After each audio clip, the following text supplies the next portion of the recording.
Halo pemirsa GPR TV, dari Sabang sampai Merauke, dari Miangas hingga Pulau Rote. Bertemu lagi bersama saya Mona Azharinisak dalam Kominfo Newsroom.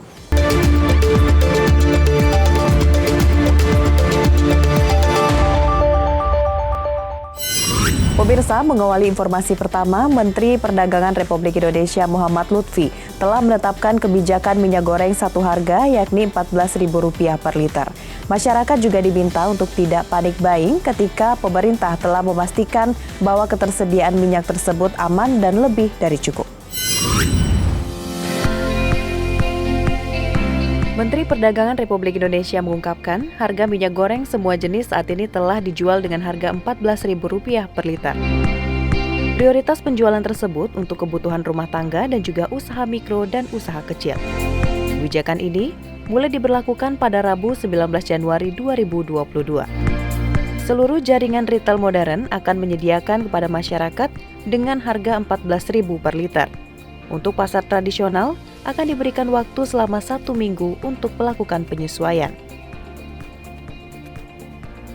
Menteri Perdagangan Republik Indonesia Muhammad Lutfi juga menghimbau kepada masyarakat untuk tidak panik buying, karena pemerintah menjamin pasokan dan stok minyak goreng dengan harga Rp14.000 per liter lebih dari cukup.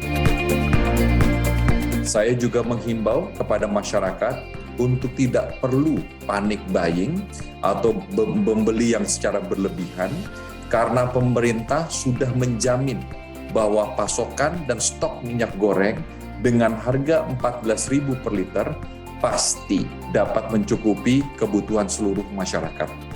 Pemerintah melalui Badan Pengelola Dana Perkebunan (BPD PKS) telah mempersiapkan dana sebesar 7,6 triliun yang akan digunakan untuk membiayai penyediaan minyak goreng kemasan bagi masyarakat sebesar 250 juta liter per bulannya atau setara dengan 1,5 miliar liter selama 6 bulan ke depan. Beralih ke informasi selanjutnya pemirsa, pemerintah meniadakan rekrutmen calon pegawai negeri sipil tahun 2022. Sebagai gantinya, tahun ini pemerintah hanya akan merekrut pegawai pemerintah dengan perjanjian kerja atau P3K. Adapun seleksi CASN 2022 akan difokuskan untuk merekrut tenaga pendidik, tenaga kesehatan, dan tenaga penyuluh. Menteri Pendayagunaan Aparatur Negara dan Reformasi Birokrasi Cahyokumolo menyampaikan bahwa di tahun 2022 ini pemerintah hanya akan merekrut pegawai pemerintah dengan perjanjian kerja atau P3K. Kebijakan untuk merekrut P3K ini merupakan pertimbangan pemerintah berkaca dari kebijakan yang diimplementasikan oleh beberapa negara maju. Di negara-negara maju, jumlah ASN sebagai pembuat kebijakan lebih sedikit jumlahnya. Sementara, jumlah pekerja pelayanan pemerintah yang di Indonesia disebut dengan P3K lebih banyak. Cahyo menambahkan melalui maksimalisasi rekrutmen P3K mampu memodernisasi pelayanan birokrasi di tanah air menjadi lebih cepat.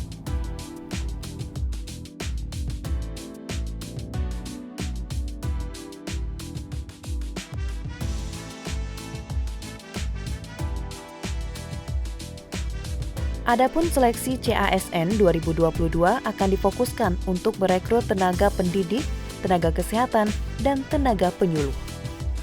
Selain kebijakan untuk pelaksanaan seleksi CASN 2022, pemerintah juga tengah menyusun kajian sebagai dasar regulasi untuk mengatur kriteria mengenai jabatan yang dapat diisi oleh PNS dan P3K. Kedepannya, pemerintah juga akan mengatur mengenai jabatan yang secara spesifik dapat diisi oleh PNS dan P3K. Informasi selanjutnya, Menteri Komunikasi dan Informatika Republik Indonesia Johnny G. Plate menegaskan bahwa spektrum frekuensi radio untuk jaringan telekomunikasi 5G di Indonesia aman dan tidak mengganggu spektrum frekuensi keselamatan penerbangan. Terkait adanya pemberitaan mengenai pembatasan sementara penggelaran jaringan 5G di Amerika Serikat, yang menggunakan pita frekuensi 3,7 GHz, khususnya di area sekitar bandara. Menteri Komunikasi dan Informatika, Johnny G. Plate menegaskan, spektrum frekuensi radio untuk jaringan telekomunikasi 5G di Indonesia aman, tidak mengganggu spektrum frekuensi keselamatan penerbangan.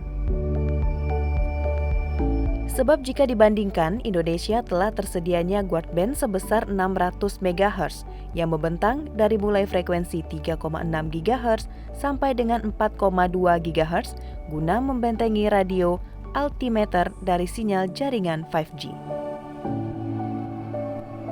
Guard band sebesar itu hampir 3 kali lipat lebih besar dibandingkan dengan yang disediakan di Amerika Serikat menggunakan pita frekuensi 3,7 sampai dengan 3,98 GHz. Sistem radio altimeter sendiri merupakan sistem keselamatan utama dan penting dalam pengoperasian pesawat udara.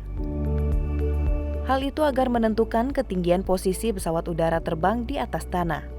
Berdasarkan hal tersebut, penggunaan pita frekuensi untuk 5G di Indonesia dapat dikatakan relatif aman.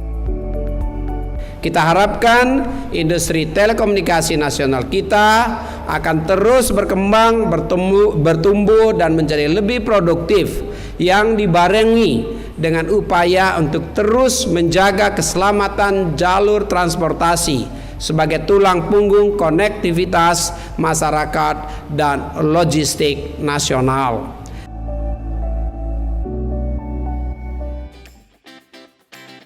Pemirsa, Jubir Penanganan Satgas COVID-19 Dr. Reysa Broto Asmoro menegaskan bahwa secara garis besar pemerintah akan tetap menggunakan metode PPKM Nataru. Namun akan ada beberapa penyesuaian seperti masyarakat yang berstatus hijau di aplikasi Peduli Lindungi atau yang telah melakukan vaksin dosis lengkap dan sehat yang akan diperbolehkan masuk ke tempat publik. Pemerintah terus melakukan evaluasi penerapan PPKM di seluruh Indonesia guna meningkatkan kewaspadaan terhadap penularan varian Omikron. Hal tersebut juga telah dikeluarkan dalam Instruksi Menteri Dalam Negeri Nomor 3 Tahun 2022 untuk pengaturan level PPKM Jawa Bali yang berlaku hingga tanggal 24 Januari 2022. Serta Inmendagri Nomor 4 Tahun 2022 untuk pengaturan level PPKM di luar Jawa Bali yang berlaku hingga tanggal 31 Januari 2022. Juru bicara penanganan Satgas COVID-19, Dr. Reysa Broto Asmoro mengungkapkan, secara garis besar, pemerintah mempertahankan metode PPKM Nataru.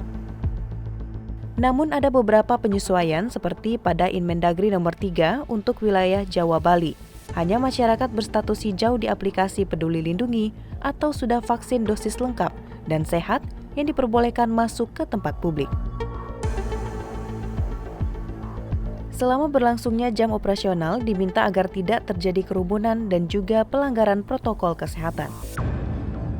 Secara garis besar, pemerintah mempertahankan metode PPKM Nataru. Penyesuaian hanya pada Inmendagri Nomor 3 untuk wilayah Jawa Bali, di mana hanya masyarakat berstatus hijau di aplikasi Peduli Lindungi atau yang artinya sudah vaksin dosis lengkap dan sehat yang diperbolehkan masuk ke tempat publik seperti hotel, supermarket, bioskop, fasilitas olahraga, dan pada semua level PPKM. Oleh karena itu, untuk pengelola tempat publik dihimbau untuk melakukan pengawasan yang sangat ketat, terutama dalam penggunaan aplikasi Peduli Lindungi. Pemirsa, menutup informasi terakhir, Presiden Joko Widodo menyebutkan bahwa diperlukan strategi penanganan yang lebih spesifik, detail, dan efektif, serta penuh kehati-hatian terhadap kelangkaan energi dan inflasi global.